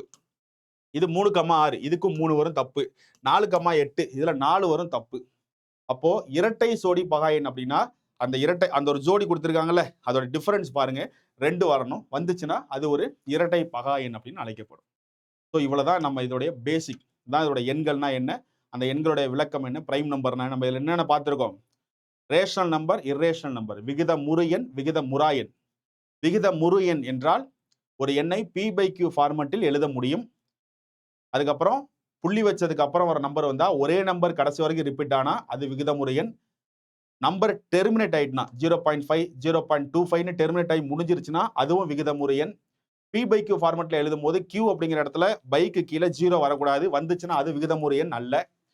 இப்படிதான் கண்டுபிடிக்கணும். விகித முறா எண் அப்படின்னா புள்ளி வச்சதுக்கு அப்புறம் வேற வேற நம்பர் நிக்காம கடைசி வரைக்கும் ரிப்பீட் ஆகி போயிட்டே இருந்துச்சு, வேற வேற நம்பரா வந்துகிட்டே இருக்கு கடைசி வரைக்கும் அப்படின்னா அது ஒரு விகித முறா எண். P/Q ஃபார்மட்ல எழுத முடியலன்னா விகிதமுறா எண். √2 √3 √5 போன்ற இந்த வேல்யூ எல்லாமே விகிதமுறா எண் தான். அடுத்தது பிரைம் நம்பர்ஸ், காம்போசிட் நம்பர்ஸ் பார்த்தோம். பிரைம் நம்பர்ஸ் பகா எண், காம்போசிட் நம்பர் பகு எண். பகு எண் என்றால் ஒரு எண் தனக்கான வகுத்திகளை 2க்கும் மேற்பட்ட வகுத்திகளை தனக்கு கொண்டிருந்தால் அதை நம்ம பகு எண் அப்படின்னு சொல்றோம். 2க்கும் மேற்பட்ட வகுத்திகள் இல்லை என்றால் மொத்தம் 2 வகுத்தி தான் ஒரு நம்பருக்கு இருக்குன்னா அதை பகா எண் அப்படின்னு சொல்றோம். பகா எண்ணுடைய ஸ்டார்டிங் நம்பர் 2. பகா எண்ணுடைய மிகச்சிறிய எண் 2 தான். அது மாதிரி 2 தான் பகா எண்ணிலேயே இருக்கிற ஒரே இரட்டைப்படை எண் 2 மட்டும்தான். பகு எண்ணுடைய ஸ்டார்டிங் நம்பர் 4. 1ங்கிற நம்பர் பகு எண்லையும் வராது, பகா எண்லையும் வராது. அது ஒரு தனித்துவமான எண். சரியா? அதுக்கப்புறம் first natural numbers, whole numbers பார்த்தோம். நேச்சுரல் நம்பர்ஸ் அப்படின்னா அது வந்து 1லேருந்து ஆரம்பிச்சு போற எல்லா கண்டினியூ சீரிஸ் எல்லா நம்பருமே நேச்சுரல் நம்பர்ஸ் தான், இயல்பாக எண்ணக்கூடிய எண்கள். முழு எண்கள் அப்படின்னா ஹோல் நம்பர்ஸ் அப்படின்னா 0லேருந்து ஆரம்பிச்சு போற எல்லா நம்பர். முழுக்கள் அப்படின்னா plus minus, plus number minus number 0 எல்லாமே சேர்ந்ததை நம்ம முழுக்கள் அப்படின்னு சொல்றோம். அவ்வளவுதான். ஸோ இதுதான் நம்பர் சிஸ்டத்துடைய ஃபர்ஸ்ட் நம்ம தெரிஞ்சுக்க வேண்டிய முக்கியமான கான்செப்ட். ஏன்னா நிறைய சின்ன சின்ன டேட்டாவா ஒரு சின்ன ஒரு டெஃபினேஷன் மாதிரி கொடுத்து இதெல்லாம் கேட்குறாங்க. ஸோ இதெல்லாம் ரொம்ப எளிமையாக நீங்கள் அட்டன் பண்ணிடணும். ஸோ அதனால மேக்ஸை அதோடைய பேஸ்லேருந்து ஆரம்பிச்சு படிங்க. அது மட்டும்தான் ரொம்ப ரொம்ப சப்போர்ட் பண்ணும். சரியா? அதாவது ஒரு ஒரு ஒரு பெரிய வெற்றியோடைய ஒரு அங்கம் தான் தோல்வி. அதே மாதிரி தான் மேக்ஸ் அப்படிங்கிற ஒரு பெரிய வெற்றி அதை சக்சஸ் பண்ணணும் அப்படின்னா அதுல நிறைய டைம் தோல்வி அடையணும். So failure is a also part of the success அப்படின்னு சொல்லுவாங்க. Failure is a also part of the success. அதாவது தோல்வியும் வெற்றியுடைய ஒரு அங்கம் தான். தோல்விங்கிறது வெற்றிக்கு ஆப்போசிட்டான ஒண்ணு இல்லை. ஒண்ணு வெற்றி கிடைக்கும் இல்லை தோல்வி கிடைக்கும்னு ஒண்ணு இல்லை. ஒரு விஷயத்த வெற்றி அடையணும்னா அதை வெற்றி அடைவதற்கு ஒரு ப்ராசஸ் பண்றோம்ல, அந்த ப்ராசஸ்ல தோல்விங்கிற ஒண்ணு நடக்கும். அதுக்கப்புறம் தான் அந்த வெற்றி கிடைக்கும். அது வந்து ஒரு ப்ராசஸா பார்க்கப்படுது. அதனாலதான் அதை சொல்றாங்க failure is also part of the success. Success உடைய ஒரு பார்ட் தான் ஃபெயிலியர். ஓகேவா? அதனால மேக்ஸ் அப்படிங்கிறது ஒரு சக்சஸா நீங்க அதை அடையணும்னா அதுல நிறைய ஃபெயிலியர் ஆகணும். ஃபெயிலியர்னா மேக்ஸ் சம் போட்டு பார்க்கணும், அதை மிஸ்டேக் பண்ணணும், அதை லேர்ன் பண்ணணும், அதை அப்ளை பண்ணி பார்க்கணும். இப்போ நான் கூட இப்போ நீங்கள் நடத்தியிருக்கேன், இதில் ஏதாவது 1-2 மிஸ்டேக் சொல்லியிருந்திருக்கலாம். அதை நான் இமீடியட்டாக நான் கமெண்ட் செக்ஷனில் சொல்லிடலாம். அதை நான் மிஸ்டேக்காக பார்க்க மாட்டேன், அதை நான் லேர்னாக பார்ப்பேன். அவ்வளோதான். சரி, ஓகே, நம்ம இந்த இதில் நம்ம தப்பாக சொல்லிட்டோம், அதை நான் நோட் பண்ணிக்கிறேன். அடுத்த வீடியோவில் அதை நம்ம மாற்றிடணும், அடுத்த இதில் நம்ம சொல்லிடணும். அதை நான் ஒரு லேர்னிங்காக பார்க்குறேன். அதை விட்டுட்டு இதை பற்றி நான் சொன்னோம்னா இதில் தப்பாகிடும், நம்ம சொல்ல வேணாம் அப்படின்னு நினச்சிக்கிட்டு இருக்கிறது தான் பயம். மேக்ஸை பொறுத்த வரைக்கும் எந்த அளவுக்கு போட்டு பார்த்து அதில் ஒரு தப்பு வரும்போது அதை தப்புன்னு ஒத்துக்கிட்டு அதை நான் சரி பண்ணிக்கிறேன்னு அடுத்ததில் மாறுறீங்களோ அதுதான் மேக்ஸுக்கான கரெக்டான வே. சரியா? அதை மனசுல வச்சுக்கிட்டு அந்த மேக்ஸ்ல இருக்கக்கூடிய சம்ஸை போடுங்க. நிறைய தப்பா அட்டன் கூட பண்ணுங்க. போட்டு பார்த்து இங்க தப்பு பண்ணுங்க, அதை சரி பண்ணுங்க, லேர்ன் பண்ணுங்க. நீங்க ஃபைனல் எக்ஸாம்ல போய் உட்கார்றதுக்கு முன்னாடி இங்க எத்தனை டைம் வேணாலும் தப்பு பண்ணிக்கலாம். ஆனா அங்க போய் உட்காரும்போது தப்பு பண்ணக்கூடாது. அதனால இங்கேயே அதை பிராக்டிஸா பண்ணுங்க. ஸோ இதை மனசுல வச்சுக்கிட்டு இதோடைய ஆரம்பமா பார்த்து படிங்க. ஸோ இந்த வாரம் நம்ம ஆல்ரெடி பாளையக்காரர்கள் பூலித்தேவர் பார்த்துருந்தோம். அதை நல்லா ரீகால் பண்ணுங்க. அதோடைய பிடிஎஃப் வந்து இப்போ நீங்கள் இந்த நடத்துகிற இந்த பிடிஎஃப் எங்கே இருக்கும், இந்த பிடிஎஃப் நடத்தணும்ல, ஸோ இதோடைய அந்த டெஃபினேஷன் சின்னதாக கொடுத்துருப்போம். அதோட இந்த பிடிஎஃப் எங்கே இருக்குன்னா நம்ம ஆப்பை போய் ஓப்பன் பண்ணிங்கன்னா ஜேஷ்வர் டீச்சிங் அப்படிங்கிற ஆப்பை ஓப்பன் பண்ணுங்க. அப்டேட் பண்ணாமல் இருந்தால் அப்டேட் பண்ணிடணும். இது வரைக்கும் நான் இன்ஸ்டாலே பண்ணலன்னா இப்போ இன்ஸ்டால் பண்ணும்போது உங்களுக்கு டேரெக்டாக அப்டேட் ஆகி தான் ஓப்பன் ஆகும், பிரச்சனை இல்லை. ஸோ ஆப்பை ஓப்பன் பண்ணோன்னே ஹோம் பேஜில் மேலே 3 கோடு இருக்கும். மேலே லெஃப்ட் கார்னரில் பாருங்கள். அந்த கோடை கிளிக் பண்ணுங்கள். ரிசோர்ஸ்னு ஒரு ஆப்ஷன் காட்டும். அந்த ரிசோர்ஸ்குள்ளே போனீங்கன்னா நம்ம ட்ரைபாட் எபிசோட் 1 எபிசோடு 2 அப்படின்னு அப்படியே வரிசலா அதோடைய பிடிஎஃப் மட்டும் அதில் வச்சுட்டே வருவோம். ஸோ அதை நீங்கள் வியூ பண்ணி உள்ளே போய் பார்த்துக்கலாம். சரியா? டவுட் இருக்கிறவங்க ஆஃபீஸ் நம்பருக்கு டெக்ஸ்ட் பண்ணி கேளுங்க, அவங்க சொல்லுவாங்க. நல்லபடியாக எல்லாரும் படிங்க. வர வெள்ளிக்கிழமை அன்னைக்கு தமிழ் கிளாஸ் இருக்கும். தமிழில் யூனிட் 1ல இருந்து புணர்ச்சி சம்பந்தப்பட்ட ஒரு வீடியோ தமிழ் மேம் எடுப்பாங்க.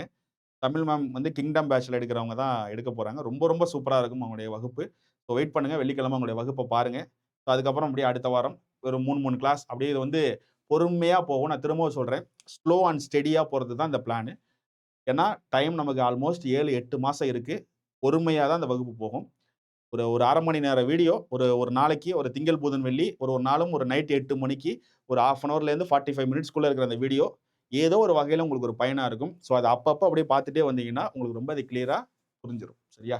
ஸோ அடுத்த வீடியோல சந்திப்போம். நன்றி.